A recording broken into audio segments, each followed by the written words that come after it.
kamigo, andito po pala tayo ngayon sa Farmers Plaza, Cubao or Araneta City. Sakop lang po siya ng Quezon City. Ituturo ko po kayo dito sa mall sa loob ng Farmers. At saka pupuntahan din natin yung Gateway Mall mga kamigo dahil magkatabi lang po kasi sila nakadugtong lang po yung mall. Tapos pupuntahan po natin yung pinakatuktok na nagtrending sa Gateway. Sabi nila maganda daw, overlooking yung area. Kaya puntahan po natin doon at saka titingnan natin yung loob ng Gateway Mall kung gaano kalaki. Kaya tara, dito na nga yung loob ng Farmers Mall mga kamigo. Ito po. Ayan. At saka doon sa baba ng mga kamigo may naglalaro doon ng chess. So bababain po natin yun para makita natin yung mga naglalaro. Yun, parang may tournament dito ngayon mga kamigo. Kaya puntahan na po natin yung naglalaro ng chess mga kamigo para makita po natin. Ito po pala yung loob ng Farmers Mall. Yan. Malaki naman siya mga kamigo. Yun po ang naglalaro ng chess.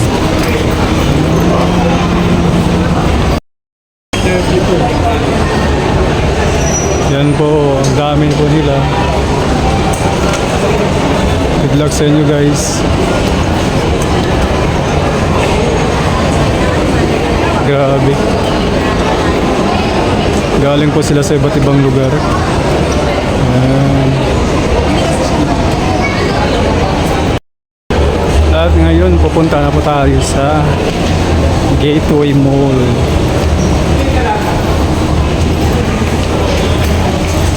Tapos na po tayo dito sa Farmers. Maya babalik po tayo dito.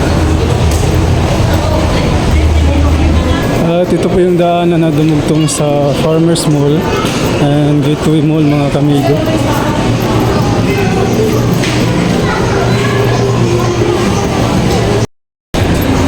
At ito mga kamigo, Gateway Mall na po ito.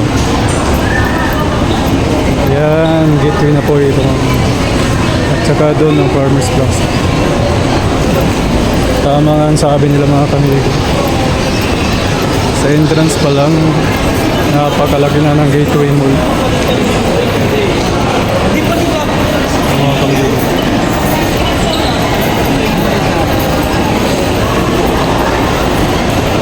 Malaki talaga siya mga kamigo. Saka ang daming tao dito mga kamigo. Para isa to sa mga pinupuntahan ng mga nag-mall shopping, nag-window shopping. Saka yung iba tumatambay lang.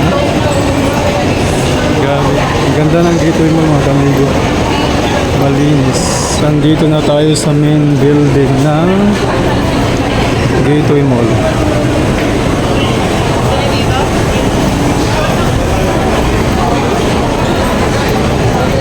Ito po yung main building ng Gateway Mall.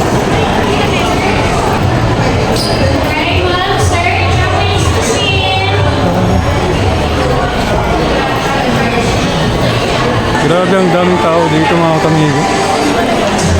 Parang may event dito mga kamigo.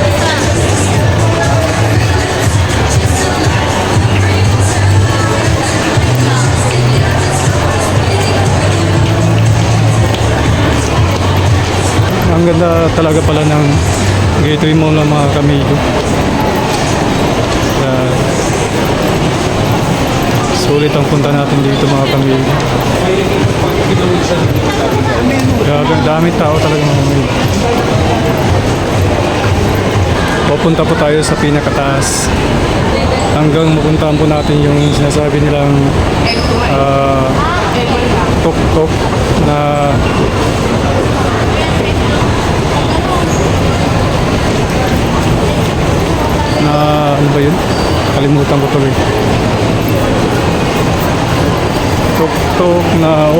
overlooking pala.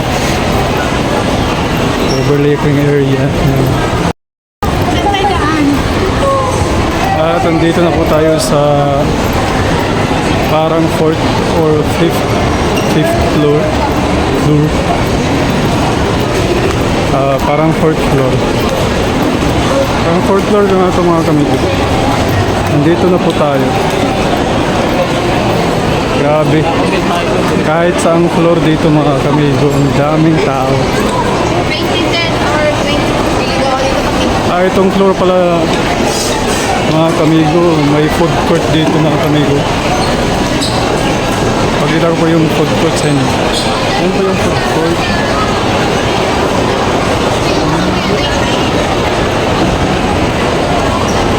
Yan po yung food court mga kamigo.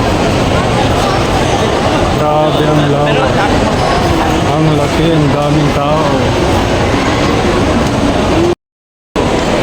At yung floor pala mga kamigo, dito pala yung sinihan ng Gateway Mall.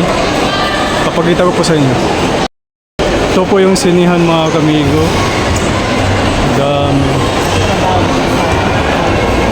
Ayan mga kamigo, kung nakikita niyo mga kamigo.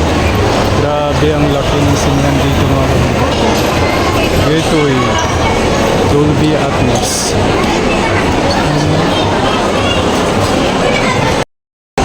At ayun na nga mga kamigo, pupuntahan na po natin yung overlooking dito sa Gateway Mall. Papakita ko po yung mini garden ng mall, ng Gateway Mall mga kamigo. Ayun, nasa gitna po siya ng mall.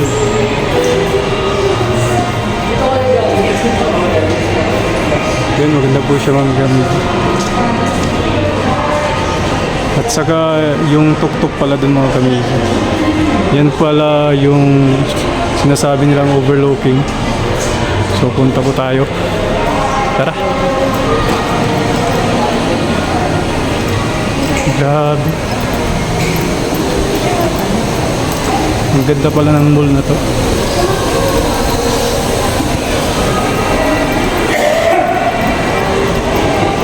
So sa mga balak na pumunta po ng Manila, puntahan nyo po itong mall na to, Gateway Mall sa Araneta City.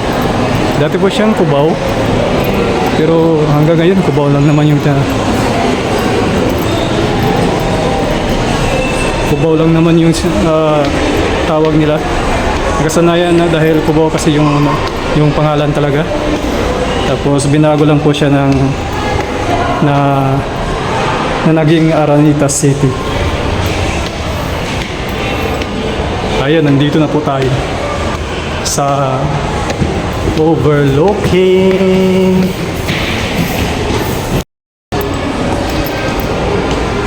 Sad to say, nakalock po yung pintuan mga kamigo dahil umuulan kasi.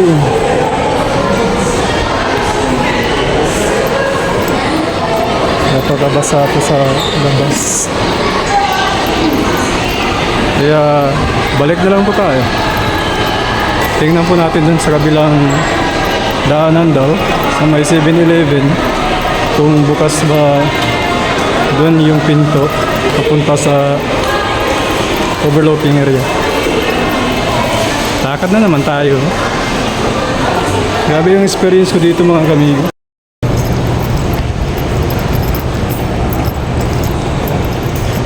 So ayun, try po nating dumaan dito mga kamigo dahil nga sarado dun sa kabila. May daanan po dito. Ito po yung pangalawang daanan.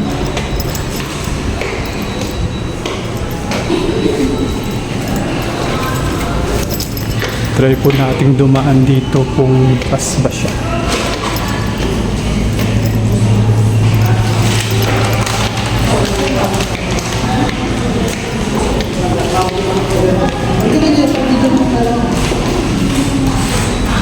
And dito lang po siya sa may 7-Eleven. And unfortunately,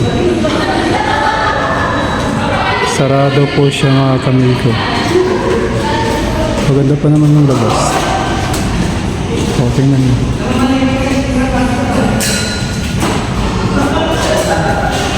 At babalik na lang po tayo sa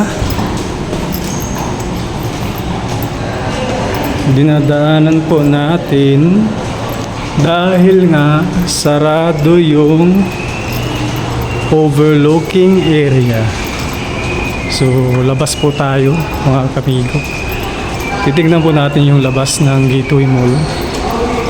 Kung maganda din ba sa labas. So, baba po tayo. Na nga mga kamigo, pababa na po tayo, palabas na po tayo ng mall. Saka maulan sa labas. So, titingnan lang po natin yung mall sa labas. At andito na po tayo sa labas ng Gateway Mall mga kamigo.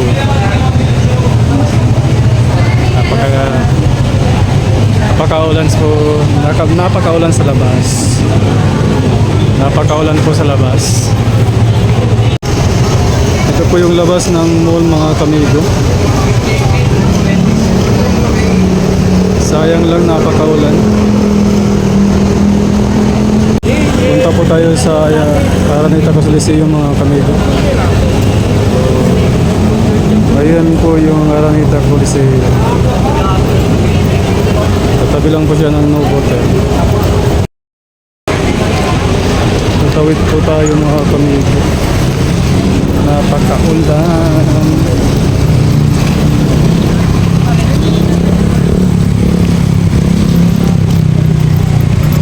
Kahit maulan, pupuntahan pa rin natin yung Araneta Coliseum para makita din ninyo mga kamigo.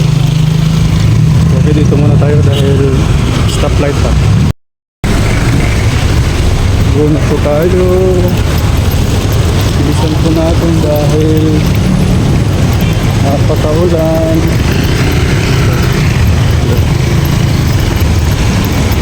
At doon na nga.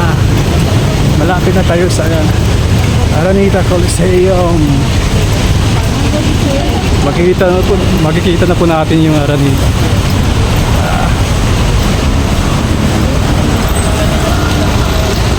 Ayan na po yung Araneta Coliseum.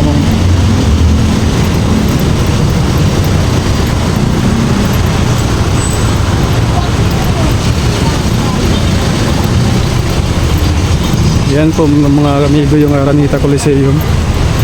Oo. Actually, napakalaki niya sa personal. Ay, hindi. Baka walang... Kamigo. Yan. Tingnan yung mga kamigo.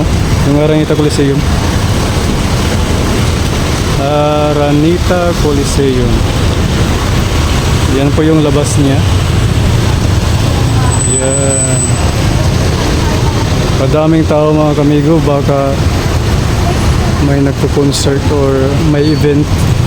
Hindi ko alam. Hindi ako updated dito mga kamigo. At dyan na nga nagtatapos yung vlog natin dito sa Araneta City. Thank you for watching my vlog. Sana tuloy-tuloy niyo po yung sana tuloy-tuloy niyo lang yung panonood ng vlog ko. So this is my first vlog. Sana suportahan ninyo mga kamigo yung vlog ko. So thank you for watching again.